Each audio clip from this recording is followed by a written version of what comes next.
San Vicente, Santa Ignacia Project, Part 7. So ceiling and ceiling paint po yung project natin dito. Siyempre, pati yung partition. So itong partition na to.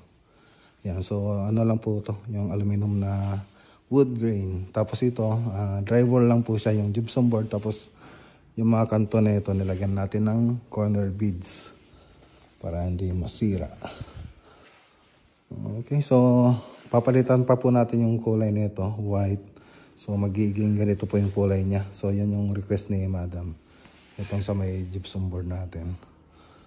Okay, so dito naman, ayan, so combination po siya ng PVC tsaka gypsum board. So yan po yung ginawa nating kisame rito. Tapos siyempre nagkulay lang tayo ng black dyan. Tapos ito yung dining. Ito yung kitchen. Tapos ito yung living. Tapos hallway papunta dun sa mga kwarto. Ito po siya. Pupunta po tayo rito sa mga ano. Sinusunod na po kasi nila itong ibang kwarto. Ito yung master bedroom. Yan, pipintura na po sila rito. So ito yung room 1. Halos pa tapos na. Room 2.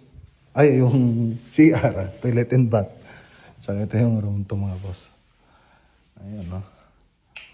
Ayan, no? So, yung mga ilaw nito, sila Madam na po bumili. Bumili po sila sa Wilcon. So, kulay blue. Kulay blue tsaka white. Okay, so, yan lang po yung update dito.